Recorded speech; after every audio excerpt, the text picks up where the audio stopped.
그는 노년에 이르기까지 참 다사다난한 시간을 보냈습니다. 여러 가지 실패도 많이 경험했고요. 또 하나님께서 부어주시는 은혜, 또 기적들을 수없이도 많이 경험한 아브라함이었습니다. 그렇게 아브라함은 하나님께서 허락하신 이 시간이라는 것들 속에서 하나님의 인도하심에 따라 연단을 받고 또 하나님의 인도하심에 따라 기르심을 받고 이를 통하여 건강하고 바른 그리스도인으로 자라나게 됩니다. 이 건강하고 바른 그리스도인으로 자라난 아브라함에게 가장 두드러지는 특징이 무엇일까요? 이것은 하나님의 언약에 신실해졌다는 것입니다. 이전에 아브라함은 하나님의 언약에 신실하지 못하였습니다. 하나님을 믿지 못하였고요. 하나님의 언약을 신뢰하지 못했습니다. 그러나 이제는 아닙니다. 이제 하나님의 언약을 굳건하게 신뢰하는 아브라함입니다. 언약이 무엇인가요? 지난번에 설명드렸던 바와 같이 언약은 하나님과 우리 사이에 맺어진 약속으로 이해하시는 게 쉬울 것 같습니다. 이 약속의 내용은 하나님이 우리의 하나님이 되어주시고 우리는 하나님의 백성이 된다라는 것입니다. 본래 이것은 원래 인간이 처음에 만들어졌을 때의 모습입니다. 하나님께서 처음 우리와 같은 인간을 만드시면서 뜻하신 바 우리는 하나님의 백성이 되고 하나님은 우리의 하나님이 되어주시는 것. 이 질서를 두고 하나님께서 창조라는 것을 펼쳐주셨습니다. 그러나 인간은 이 하나님의 뜻을, 이 질서를 거스르고 배역했지요. 이에 인간은 끊임없이 또 계속해서 하나님의 뜻을 거스르는 존재로 자리 잡게 됩니다. 이런 상황 가운데 언약이 다시 우리에게 주어졌고요. 그 언약이 아브라함의 모습을 통해 우리가 확인한 바 신실해졌습니다. 다시 말해 건강하고 바른 그리스도인이 되어서 언약에 신실해졌다라는 말은 창조 질서가 회복되었다라는 것을 의미합니다. 그렇다면 창조 질서의 회복은 또 무엇인가요? 말 그대로 하나님께서 창조하신 대로 창조의 질서가 회복되는 것을 의미합니다. 온 세상은 하나님을 거부하는 세상입니다. 이 세상 가운데 이 아브라함과 같이 구별된 인생을 살아가는 또 우리들과 같이 구별된 인생을 살아가는 존재들이 나타나게 됩니다. 이 사람들은 이 세상 수많은 사람들과 같이 생각을 공유하지 않습니다. 같은 방식으로 인생을 살아가지 않는 것입니다. 이들에게 있어서 중요한 것은 하나님의 법과 하나님의 질서와 하나님의 뜻, 곧 하나님의 언약입니다. 하나님께서 원래 의도하신 대로의 인생을 살아가는 구별된 그 인생을 살아가는 존재들이 바로 우리와 같은 그리스도인입니다. 그리고 이 인생이 바로 창조 질서를 회복시켜 나가는 인생이기도 합니다. 모든 우리들의 삶은 하나님의 사랑의 결정체인 언약이라는 것을 바라볼 때에 이루어지며 그 언약의 성취로 말미암아 우리에게 누려집니다. 이미 예수 그리스도께서는 그 언약을 성취해 주셨습니다. 이제 우리에게 남은 것은 언약의 성취와 함께 하나님의 인도하심에 따라 하나님께서 맺어주신 언약을 굳건히 신뢰하는 존재로 살아가는 것, 그렇게 언약의 신실한 자가 되어서 창조 질서를 회복시켜 나가는 인생을 살아가는 존재들이 바로 변화된 우리들의 인생, 거룩하고 복된 그리스도인의 인생일 것입니다. 오늘 본문의 이야기는요, 이 변화된 그리스도인, 변화된 아브라함의 인생의 이야기를 함께 나누어 봄으로써 언약을 향한 아브라함이 얼마나 간절한 마음을 품고 있는지에 대해서 함께 우리 확인해 보고자 합니다. 아브라함의 아내 사라가 죽었습니다. 아브라함은 아내의 죽음 앞에 한동안 슬퍼하다가 몸을 추스르고 일어나 아내를 매장할 매장지를 찾습니다. 당시의 매장지는 저희와 같이 어떤 땅을 파서 덮는 무덤의 형식이 아니라 굴에 시신을 두는 형식으로 매장지를 확보했습니다. 그런데 이 아브라함은 유목민이었습니다. 나그네의 삶을 살고 있었기 때문에 가지고 있는 땅이나 굴이 없었습니다. 그래서 그 지역에 살고 있는 해쪽 속 사람들에게 굴을 사야 했는데요. 이에 해쪽 속에게 가서 아내를 사례를 매장할 굴을 사고자 합니다. 그런데 어찌된 영문인지 햇사람들이 아브라함에게 굴을 팔려고 하지 않습니다. 팔지 않고 아무 묘실이나 택하세요. 거기서 장사를 지내세요 라고 이야기합니다. 성경의 표현에 따르면 23장 6절에 기록된 것처럼 아브라함을 가리켜 하나님이 세우신 지도자라고 표현하고 있습니다. 이 표현은 이 아브라함에 대한 존경심을 담아내고 있습니다. 그간에 이 하나님과 함께 하신, 하나님께서 함께 하여 주신 아브라함의 업적을 눈으로 보았기 때문에 생겨난 존경심일 것입니다. 그렇기에 이 사람들은 그저 당신처럼 위대한 하나님의 사람이니 우리의 땅을 마음대로 공짜로 쓰세요 라고 이야기하는 것입니다. 그러나 여기에는 또 다른 뜻이 함께 담겨 있습니다. 죽어도 아브라함 너에게는 땅을 팔지 않겠다라는 뜻입니다. 공짜로 내가 너에게 빌려줄지언정 내어주지는 않겠다라는 의지가 강력하게 담겨 있습니다. 왜 그들은 그토록 땅을 팔지 않으려 한 것일까요? 만약 아브라함이 아주 조그만한 땅이라도 소유하게 된다면 아브라함은 부자지요. 엄청난 부자인데 그 땅과 함께 아브라함에 생겨나는 것은 그 지역에 대한 소유권, 저희로 따지면 영주권, 시민권 정도로 이해할 것 같습니다. 이 시민권이 생겨나게 되기 때문에 이 권한이 생기면은 이 엄청난 부자인 아브라함이 모든 땅을 살 수 있을 환경이, 여지가 마련이 됩니다. 그래서 이 여지를 막기 위해서 죽어도 아브라함에게는 땅을 팔지 않으려 한 것입니다. 해족속이 경계한 것은 이거였습니다. 이방인 아브라함에게 자신들이 그간 세워왔던 그 입지와 명성과 권력을 빼앗기지 않기 위해서 결코 아브라함에게는 땅을 팔지 않겠다라고 이야기하는 것입니다.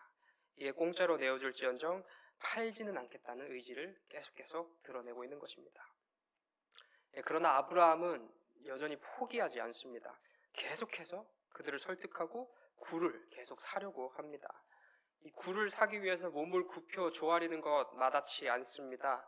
해족속이 땅을 팔지 않기 위해서 최선을 다하고 있다고 한다면 아브라함은 땅을 사기 위해서 최선을 다하고 있습니다. 거래는 다시 진행되는데요. 이제 아브라함은 소알의 아들 에브론이라는 사람을 찾아가서 막벨라 굴이라는 그 굴을 딱 지명해서 사려고 합니다.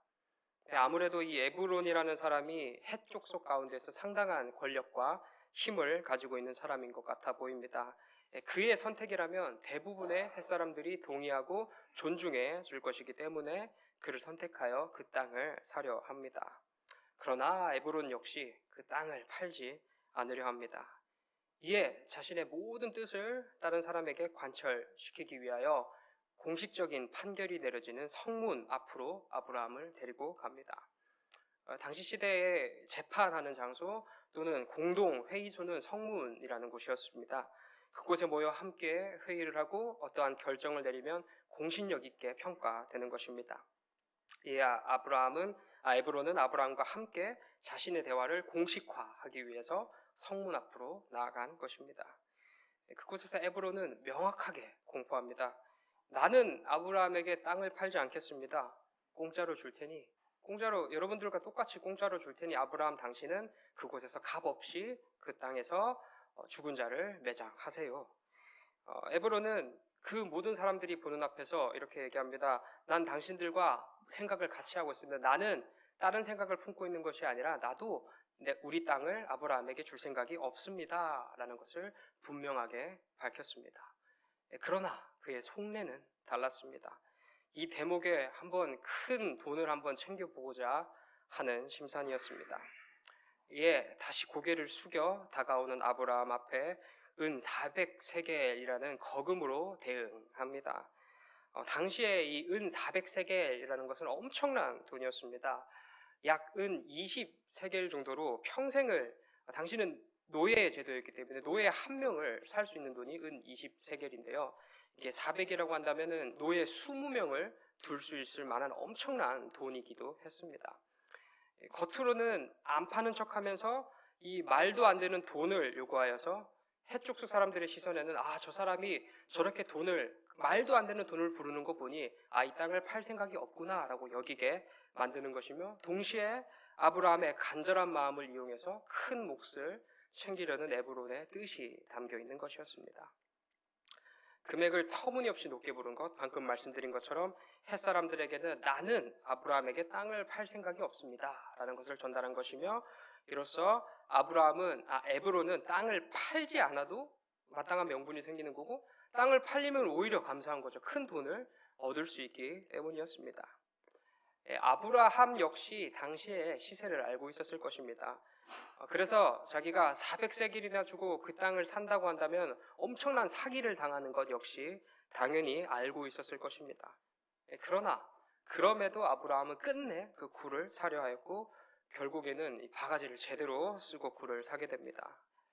어쩌면 굴욕족일 수도 있고, 어쩌면 마음이 불편할 수 있는 여러 가지 상황 가운데에서도, 이 모든 불합리성에서도 불구하고 왜 아브라함은 그토록 애써서 힘써 그 굴을 사려고 했었던 것일까요? 무엇이 그 아브라함으로 하여금 굴을 사도록 이끌었을까요? 그것은 바로 하나님의 언약이었습니다. 하나님께서는 당시의 아브라함과 분명한 언약을 맺어주십니다. 비록 언약이 맺어질 당시에는 연약하였죠. 아브라함이 계속 설명해드린 것처럼 연약하였기 때문에 언약을 신뢰하지 못하였고 내용도 기억하지 못하였으나, 지금의 이 노년의 아브라함은 다릅니다. 하나님께서 그를 이 믿음의 장성한 분량으로 성장시켜 주셨기 때문에 이제는 언약을 굳건히 신뢰하는 아브라함입니다. 이제 그에게 있어서 이 언약이라는 것은 이 세상 그 무엇과도 바꿀 수 없는 하나님의 언약입니다. 그리고 지금의 아브라함은 언약의 내용을 분명하게 기억하고 있습니다. 하나님께서 아브라함과 언약을 맺어주실 때에 이 땅과 씨에 대한 약속을 하셨습니다. 씨는 그의 후손, 그 믿음의 사람들로서의 지켜질 언약입니다. 땅은 어디입니까? 궁극적으로 놓고 보면 하나님의 나라, 완성될 하나님의 나라를 의미하기도 하지만, 당시로 보면 아브라함이 지금 서 있는 바로 그 땅입니다. 창세기 15장에서 보면 하나님은 쪼갠 고기 사이를 지나는 언약을 맺어주시면서 15장 16절에서 이렇게 말씀하십니다. 내 자손은 4대 만에 이 땅으로 돌아오리니 라고 말씀하십니다. 이 땅이 어딘가요? 23장 2절에 기록된 말씀을 함께 살펴보면 23장 2절에 살펴본 대로 가나안 땅, 헤브론 지역이 바로 이 땅입니다. 지금 아브라함이 서 있는 이 곳이 하나님께서 약속하신 가나안 땅인 것입니다. 이 언약의 내용은 어떻습니까? 다시 15장 13절, 14절을 함께 살펴보면 내 자손이 이방에서 객이 되어 그들을 섬기겠고 400년이 지난 후에 내가 그들을 그 나라를 징벌할 때에 내 자손이 큰 재물을 이끌고 나오리라. 아멘. 이스라엘을 괴롭힐 나라는 애굽이며 애굽에서 출애굽하여 돌아올 그곳은 바로 지금 아브라함이 서 있는 가나안 땅입니다. 하나님께서는 이미 아브라함을 통하여 이스라엘이 마땅히 머물러야 할 곳인 가나안을, 그 땅에 대한 언약을, 약속을 알려주셨습니다. 아브라함은 이것을 분명하게 기억하고 있었습니다. 하나님께서는 긴 시간 동안 아브라함의 후손들이 그 땅을 떠날 것을 말씀하셨고, 또 긴 시간 지난 후에 다시 이곳으로 돌아올 것을 말씀하셨습니다. 이에 사라가 죽은 지금 이 서 있는 이곳 가나안 지역에 해당하는 땅을 아브라함은 기필코 마련해야 했습니다. 물론 그 작은 땅으로 훗날에 후손들이 이곳으로 돌아왔을 때에 터전을 잡고 일터를 꾸밀 그 명분으로 삼을 수는 없을 것입니다. 왜냐하면 너무나도 작은 협소한 땅이기 때문입니다. 그럼에도 그렇게 애써서 그렇게 굴욕적인 것을 다 감내하면서도 땅을 마련하고자 한 이유는 자신의 후손들로 하여금 가나안이라는 이 땅을 기억하도록 하기 위함이었습니다. 이 단순한 땅, 그냥 가나안이 아닙니다. 하나님의 언약의 성취로서의 가나안입니다. 다시 말해 가나안을 기억하도록 하는 이 막벨라 굴은 하나님의 언약을 떠올리는 언약의 표지였기 때문에 아브라함은 그토록 애써서 힘써서 그 굴을 사려고 한 것입니다. 그리고 그 굴은 다른 것이 아니라 묘지였습니다. 누구들의 묘지입니까? 아브라함의 후손들의 묘지로 자리 잡습니다. 시간이 지난 다음에 이스라엘 백성들이 습관적으로 하는 말이 있습니다. 아브라함과 이삭과 야곱의 하나님. 이 표현은 그들이 하나님을 이야기할 때 항상 빠지지 않고 등장하는 표현입니다. 조금 다르게 표현하면 적어도 아브라함과 이삭과 야곱은 잊지 않는다는 말로 해석할 수 있습니다. 그리고 그 아브라함, 이삭, 야곱은 막벨라 굴에 안치되어 있습니다. 그렇게 이 묘지인 막벨라 굴은 더더욱 이스라엘 백성들로 하여금 하나님의 언약을, 그 가나안 땅을 기억하도록 하는 아주 좋은 표지가 되는 것입니다. 이에 아브라함은 그토록 최선을 다하여 굴욕적인 모습을 감내하고 웃돈을 줘서라도 막벨라 굴을 사도록 산 것입니다. 왜요? 자신들의 후손들로 하여금 하나님의 언약을 잊지 않도록 하기 위함입니다. 자신의 과거를 돌아본 바 이 인간이라고 하는 존재들은 반드시 하나님의 언약을 잊기 마련이고, 이런 우리들에게는 이 언약을 기억할 장치가 필요합니다. 하나님의 창조 질서의 회복이 담겨 있는 언약을 잊어서는 결코 안 될 것입니다. 언약을 잊으면 모든 것을 잃는 것입니다. 언약이 없는 인생은 껍데기와 같은 인생입니다. 우리는 언약이 있어야 살 수 있고 언약이 있어야 참으로 복된 인생을 살아갈 수 있습니다. 그렇게 쉽게 언약을 잊어버리는 이 연약한 후손들이 반드시 잊지 말아야 할 이 언약을 기억하기 위할 표지가 필요합니다. 이에 아브라함은 막벨라 굴이라는 것을 산 것입니다. 우리 역시 언약을 잊지 않아야 합니다. 하나님께서는 우리 하나님이 되어주시고 우리는 하나님의 백성이 되는 것. 하나님은 분명히 살아계시나 마치 하나님 없는 것처럼 하나님이랑은 전혀 상관없는 인생을 살아가고 있는 이 수많은 사람들, 이 세상 가운데에서 하나님의 백성의 삶을 건강하게 살아내기 위해서는 우리에게도 반드시 언약을 기억할 것이 필요합니다. 언약을 기억하는 삶이 곧 하나님의 뜻에 합당한 삶이며 창조물 된 우리의 바른 본분이자 창조의 질서를 회복시켜 나가는 인생이기 때문에 우리는 반드시 그 언약을 기억하는 삶을 살아가야 합니다. 그렇다면 우리에게 있어서 이토록 중요한 언약의 표지는 무엇일까요? 우리로 하여금 우리가 하나님의 백성이 되고 하나님은 우리의 하나님이 됨을 기억하게끔 하는 그 언약, 우리의 막벨라 굴은 무엇일까요? 우리에게 있는 언약의 표지는 바로 하나님의 말씀, 성경입니다. 우리는 성경을 통하여 하나님의 언약을 바라봅니다. 성경을 통하여 하나님의 언약을 기억합니다. 성경을 통하여 하나님의 언약을 누립니다. 오직 성경을 통하여 우리가 하나님 나라의 복된 백성인 것과 하나님께서 우리의 하나님이 되어주심을 누리게 됩니다. 어지럽고 혼탁한 세상입니다. 첫사람의 죄와 우리 스스로의 죄로 인하여 하나님의 반대편으로 열심히 최선을 다하여 전력질주하는 세상입니다. 이 세상 가운데 우리는 구별된 인생을 살아가야 합니다. 이를 위하여 부름받은 우리는 그리스도인입니다.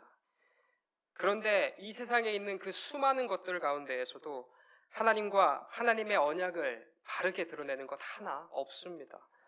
모든 것이 죄로 가득하였기 때문에 하나님을 거부할 뿐입니다.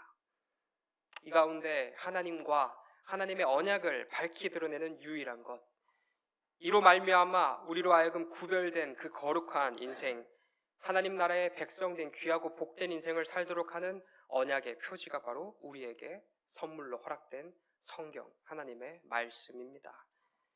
오직 성경 안에 인생의 답이 있습니다. 오직 이 성경만이 거룩한 하나님 나라의 백성, 곧 성도의 바른 삶을 지도할 수 있습니다. 그렇게 우리는 계속해서 성경을 읽고 성경과 가까이 지내는 것입니다. 그리스도인, 성도된 우리가 잊지 말아야 하고 또 회복되어야 할 바른 모습이 바로 이 성경에 담겨 있고요. 그 성경으로 하나님께서 우리의 하나님이 되어주시고 우리가 하나님의 백성이 된다는 창조 질서의 회복, 곧 이 언약을 밝히 누릴 수 있기 때문에, 그리고 그 언약을 누리는 인생이야말로 본래 우리가 살아내야 하는 바른 모습, 하나님께서 참으로 기뻐하고 우리에게 있어서도 복되고 귀한 인생이기 때문에 우리는 성경의 사람이 되어야 합니다. 하나님께서는 이 성경을 완벽하게 이해하라고 우리에게 주시지 않으셨어요. 이 성경을 묵상하라고 말하는 성경의 표현을 살펴보면 성경을 읊조리라라는 말입니다. 물론 깊이 이해하고 그 의미를 해석하고 묵상하는 것 역시 중요합니다. 그것이 덜 중요하다는 말이 아니라 계속해서 성경을 우리가 읊조리면서 읽으면서 성경을 가까이 하는 것도 우리에게 있어서 참으로 유익하다라는 것을 말씀드리는 거예요. 성경이 어렵다고들 많이 말씀하시는데 당연합니다. 성경은 하나님에 대한 이야기이기 때문에 저한테도 성경이 많이 어렵습니다. 성경은 우리 모두에게 어려운 것이고, 또 반대로 생각하면 이 성경을 깨닫게 하는 존재는 우리가 아니라 하나님이십니다. 우리에게 필요한 것은 이 언약의 표지인 성경과 가까이 지내는 것입니다. 날마다 성경을 읽고 때로는 깊이 묵상하면서 그렇게 성경의 사람이 되는 것, 그것이 바로 진정 우리에게 필요한 모습입니다.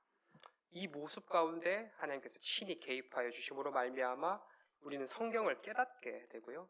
그 안에 담겨있는 진리를, 하나님의 귀하고 복된 언약을 그때에 발견하게 됩니다. 그리고 이 발견으로 인하여 우리는 우리들의 인생, 이 그리스도인의 인생을 더욱더 기뻐하고 즐거워할 수 있는 존재로 변화되어 나가게 될 것입니다. 참으로 우리들의 인생이 이 세상의 어떤 기준, 상황, 환경에 따라서 결정되고 흔들리는 인생이 아니라 하나님 안에 있구나.